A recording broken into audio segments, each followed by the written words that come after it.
오늘 갈라디아서 3장 23절부터 26절까지 말씀으로 믿음으로 의롭다함을 얻음, 믿음으로 의롭다함을 얻음, 이런 제목으로 말씀의 은혜를 나누고자 합니다.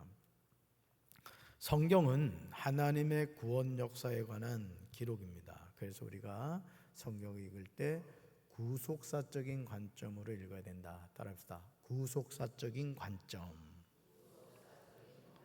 쉽게 말하면 하나님의 구원의 역사를 볼 수 있는 그런 시선을 가져야 된다는 거죠. 그래서 창세기부터 요한계시록에 이르기까지 하나님은 그 구원의 역사를 이루어 가시죠. 구약 성경은 뭐라 그랬죠? 오실 메시아, 오실 메시아. 그래서 구약 성경은 우리가 죄인인 걸 알게 해요. 죄인, 너는 죄인이다. 너는 이런 죄인이야. 그래서 죄인인 너희를 위해 구원자 보내줄게. 이게 이제 구약 성경이고요. 신약 성경은 뭐라 그랬어요? 오실 메시아, 또 재림하실 메시아, 이렇게 이제 설명할 수 있죠. 그 오신 메시아가 누구예요? 예수 그리스도, 예수님이시죠.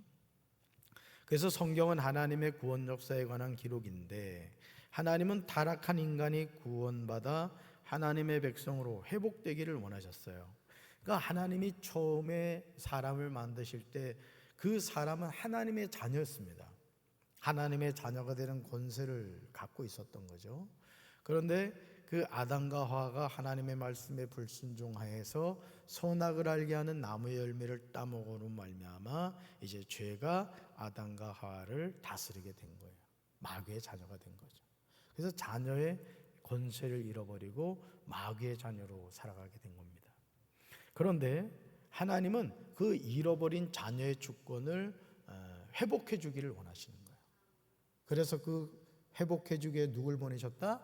예수님을 보내셨다는 거예요. 예수님. 이를 위해서 구약에서는 율법을, 신약에서는 믿음을 사용하셨다는 거죠. 그래서 구약 성경의 이 율법의 역할은 뭐냐면은 너는 죄인이야, 이걸 깨닫게 하는 거예요. 마치 우리가 건강검진을 가면 평소에 몰랐던 병을 발견하게 된단 말이에요. 엑스레이를 찍었더니 폐가 안 좋으시네요. 또 위 내시경을 했더니 위에 염증이 있습니다. 평소에 모르잖아요. 그런데 검사를 했더니 그런 결과가 나오죠. 그럼 어떻게 돼요? 이제 치료에 들어가는 거예요. 마찬가지로 율법은 우리에게 뭘 가르쳐주냐? 너는 죄인이야, 이걸 가르쳐주는 거죠. 그러니까 죄인이라는 거, 병들면 알게 되면은 치료에 들어가듯이 율법은 우리에게 죄인인 것을 알게 해준다는 거죠. 그럼 그 율법은 그 다음 단계로 어디로 가겠어요? 죄의 문제를 해결하는 방향을 가리킨다는 것이죠. 근데 율법 자체는 죄의 문제를 해결하지 못해요. 죄를 깨닫게 해주는 역할을 한다 이거죠. 할렐루야. 그래서 율법은 우리를 그리스도로 인도하는 역할을 하고, 믿음은 예수 그리스도를 통한 구원에 이르게 하는 거예요. 그래서 우리가 구원을 받는다는 것은 뭐냐? 믿음의 주요 온전케 하신 예수님 그분을 알고 믿고 동행하며 살아가는 거예요. 따라합시다. 예수님은 믿음의 주가 되십니다. 그래서 이 믿음으로 우리가 구원을 받는 거예요. 내가 노력해서 구원받는 것이 아니라 예수님이 갈보리 십자가에서 나의 죄를 해결해 주셨습니다. 마치 여러분이 커피숍에 가서 커피를 이렇게 신청하고 여러분 카드로 이렇게 결제하시잖아요. 플라스틱 카드. 플라스틱 카드가 돈은 아니잖아요.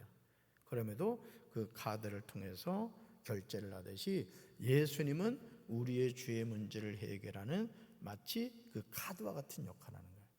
그러니까 예수가 아니고서는 죄는 해결할 길이 있다 없다? 없어요. 천하 이름 가운데 오직 구원을 얻을 만한 이름은 누구밖에 없다? 예수님밖에 없다는 거예요.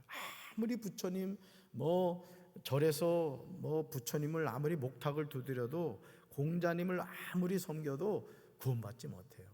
이 세상에 구원 얻는 길은 오직 예수님밖에 없다. 예수 믿는 것은 받은 증거 많도다, 이렇게 고백하는 거예요. 질문 들어가 볼까요?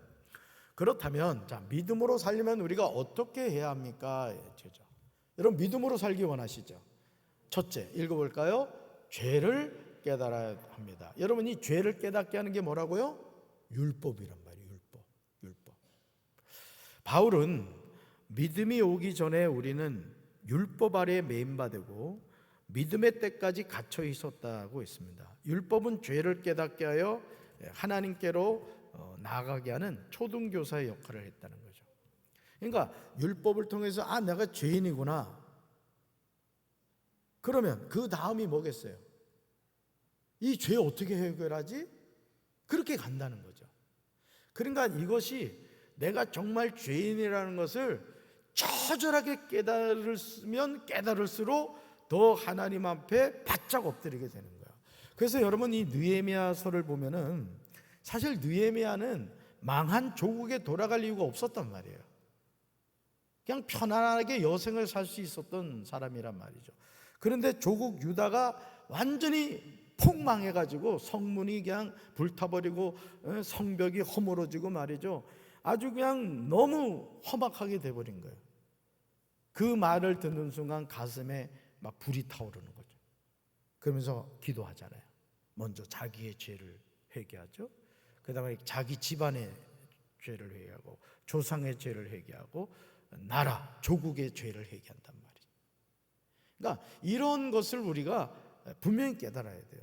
그래서 여러분들이 신앙생활을 잘한다는 것은 뭐냐? 은혜 받는다는 것은 뭐냐? 사실은 강단에서 선포되는 말씀을 통해서 내가 죄인이라는 걸 깨닫는 거예요. 야, 나는 소망이 없구나. 내가 이렇게 살다가는 끝나는구나. 이걸 깨달아야 돼, 이거를. 아멘이십니까? 그 역할을 뭐가 한다고요? 율법이 했다는 거예요, 율법이. 그래서 하나님은 자신의 백성이 세상에서 거룩히 구별되어 살도록 친히 율법을 세우셨어요. 그래서 여러분, 그 성경 보통 뒷부분에 나오는데 이 십계명을 보면은 십계명은 하나님의 자녀가 이제 어떻게 살아야 되는가를 우리에게 알려준단 말이에요. 십계명 보면, 그렇죠? 십계명이 어디로 이사 갔나? 십계명 보면은 우리에게 이제 그걸 가르쳐 주거든요. 하나님의 자녀로서 우리가 이 세상을 어떻게 살아야 되는 걸 보여주는데, 그러니까 1계명부터 10계명에 이르기까지 하나하나의 항목이 뭘 우리에게 가르쳐 주느냐? 너는 하나님의 자녀야. 이걸 가르쳐 주단 말이죠. 여러분, 고등학생이 예를 들어 육군사관학교에 합격해서 들어갔어요. 어제까지만 해도 학생이었는데 육군사관학교에 들어가는 순간부터 육사생도로서의 규율을 그 학생을 딱 지배하게 됐죠.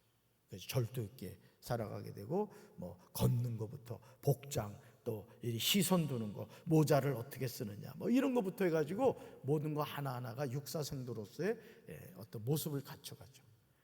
하나님의 자녀도 마찬가지란 말이에요. 하나님의 자녀도 이 세상을 살아갈 때 하나님의 자녀로서의 규율이 있단 말이죠. 그게 뭐라고요? 바로 이제 십계명이라는 거죠. 그래서 하나님은 그 십계명을 통해서 또 613가지의 율법을 통해서 우리가 하나님의 자녀로 구별된 삶을 살도록 하셨다는 거죠. 그래서 어두운 시대를 살아가는 사람들이 죄를 범하지 않도록 하고 동시에 죄를 드러내 깨닫게 하려 함이었다는 거죠. 바울은 그러나 율법의 역할은 예수님이 오실 때까지라고 단언을 했어요. 그러니까 여러분 그렇잖아요. 우리가 신앙생활을 함에 있어서도 이 율법에 머물러 있는 사람이 있어요. 율법에 통렬하게 죄인인 것은 깨달아요.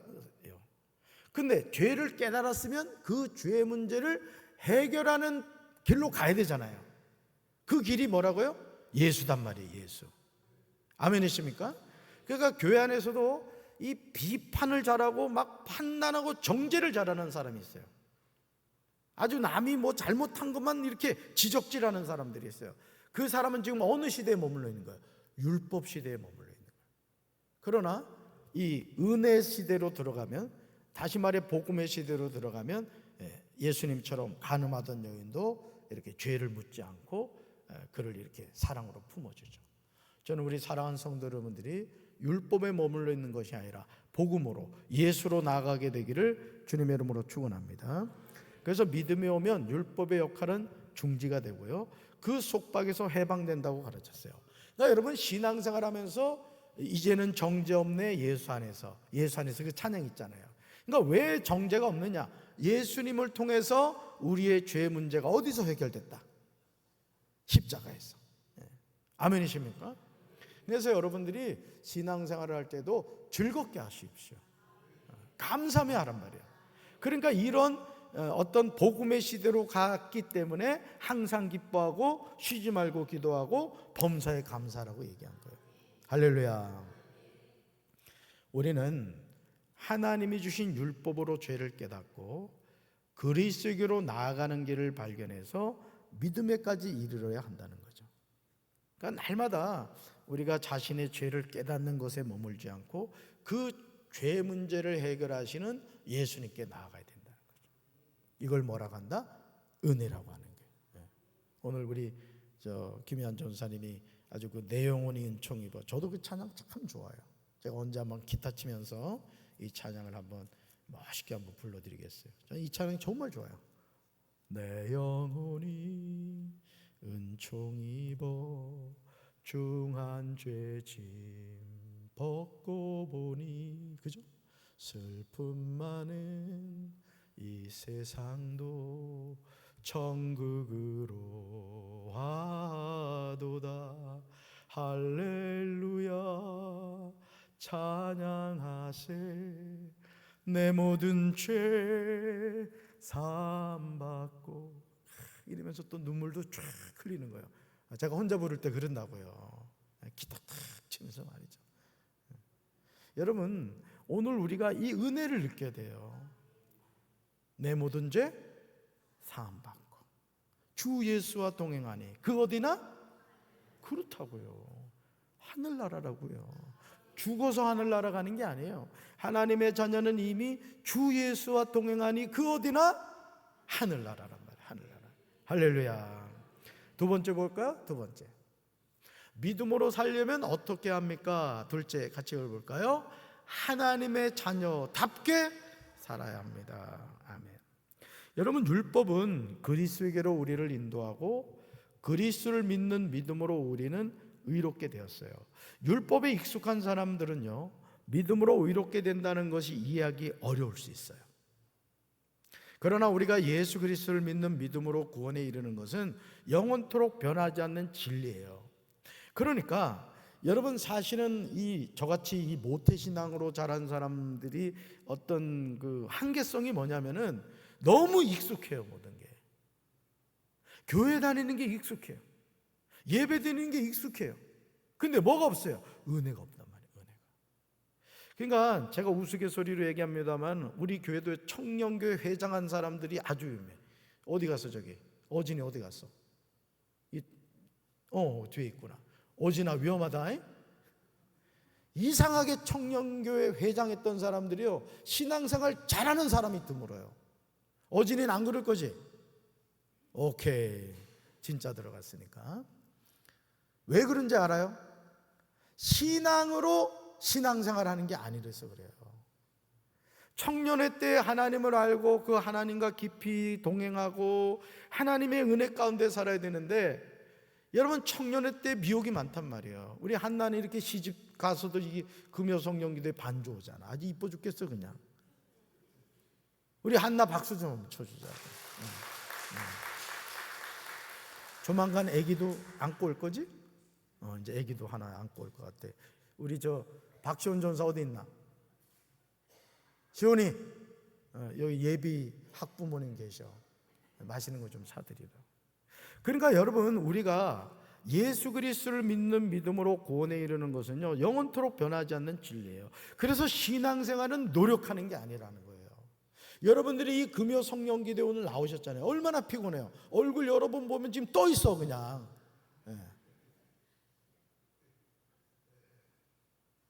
강경에서 제가 알기로는 금요 성령기도에 드리는 교회가 아마 없을 거예요. 왜? 피곤하고 힘들거든요, 사실은. 그렇지만 왜 오늘도 우리가 이 금요 성령기도에 은혜 자리로 나온 거란 말이에요. 우리 김현 전사 얼마나 찬양인도 잘해요. 오늘 또 조건사님은 또 서가지고, 내가 뒤에서 불안해가지고 그랬어 사실은. 근데 아주 꿋꿋하게 손까지 들잖아. 손까지. 우리 조은이가 말이에요. 이거 세상에 은혜란 말이에요. 은혜. 그러니까 여러분들이 신앙생활을 기쁘고 즐겁게 하시길 바랍니다. 인상 쓰지 말고. 자, 그래서 이렇게 믿음으로 구원받아 하나님의 자녀가 된 것은 그에 합당한 삶을 살아야 한다는 거죠. 하나님의 자녀로서 한번 생각해 봐요. 내 아버지가 하나님이세요. 예를 들어서 우리 이재명 대통령 그 얘기를 잘하더만, 그냥 형이라 불러 이러더라고요. 그죠? 예를 들어 제 형이 말이죠, 대통령이라고 생각해 봐요. 그럼 제가 아마 목에 되게 힘줄 겁니다. 정명선 장로님, 제 형이 대통령이에요. 그지? 그래서 거기에서 문제가 항상 생기잖아요. 그러니까 대통령 했던 주변 사람들이 항상 문제를 일으켜요. 일으키지 않는 사람들이 없어요. 그 힘이 워낙 강력하기 때문에 그렇다고요. 근데 우리 아버지가 누구예요? 근데 왜 그래요, 우리? 우리 아버지가 하나님인데 어깨 펴봐요. 어깨 펴보라고. 당당하게 살자 이거예요. 하나님이 나의 아버지신 거 믿고 말이죠. 은혜 가운데 살라고요. 신앙생활도 기쁘고 감사가 넘치고 말이죠. 살아도 천국, 죽어도 천국 말이죠. 아멘이십니까? 믿음으로 구원에 이르는 것과 믿음에 합당한 삶을 사는 것은요, 동전의 양면과 같아요. 그러니까 믿음으로 구원에 이를 뿐만 아니라 믿음에 합당한 삶을 살아야 되는 겁니다. 그러니까 저도 이 목회를 하면서 깨닫는 게, 이 담임 목사가 정말 믿음이 있어야 돼요. 그러니까 담임 목사가 인본주의 목회하잖아요. 그 교회는 망하는 거예요.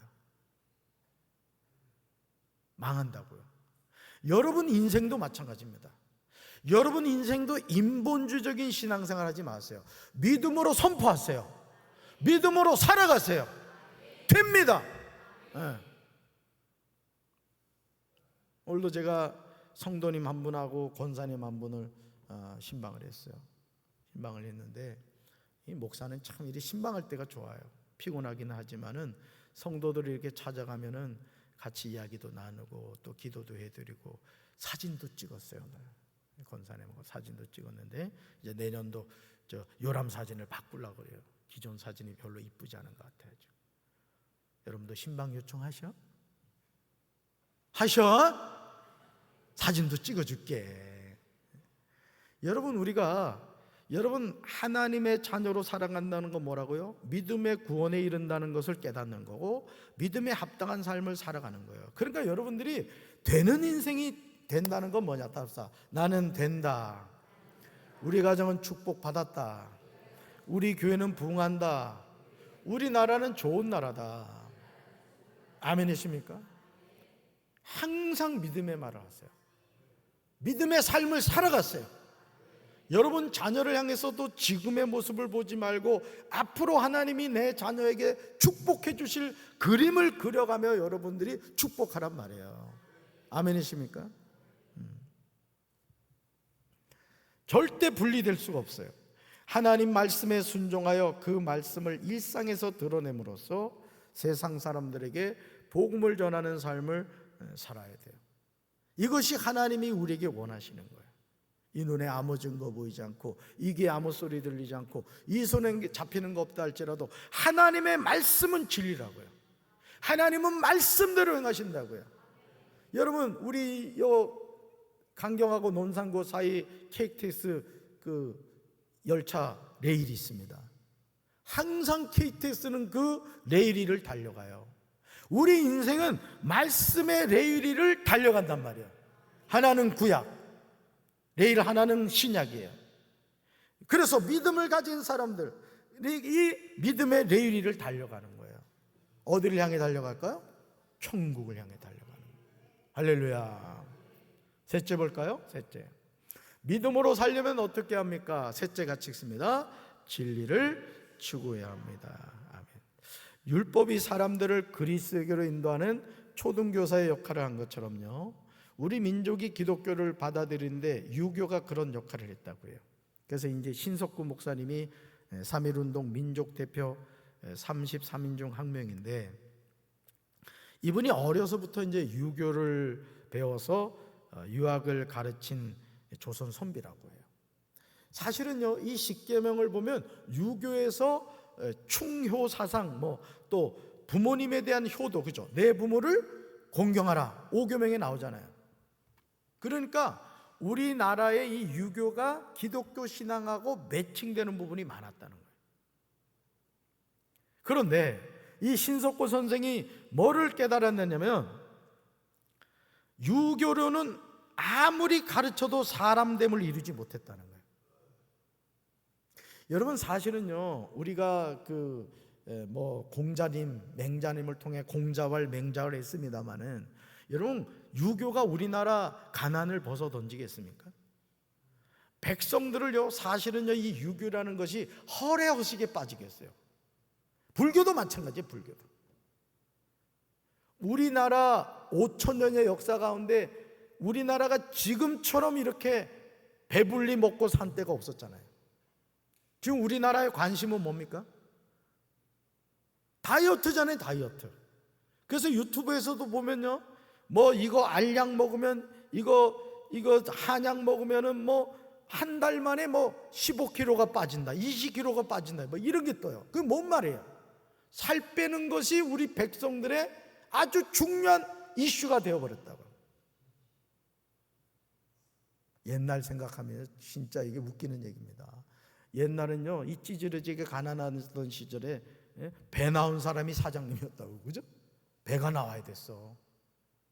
근데 요즘 사장님들은 자기 관리를 잘해가지고 아주 날씬하죠. 정말 우리나라 복받은 나라입니다. 아멘.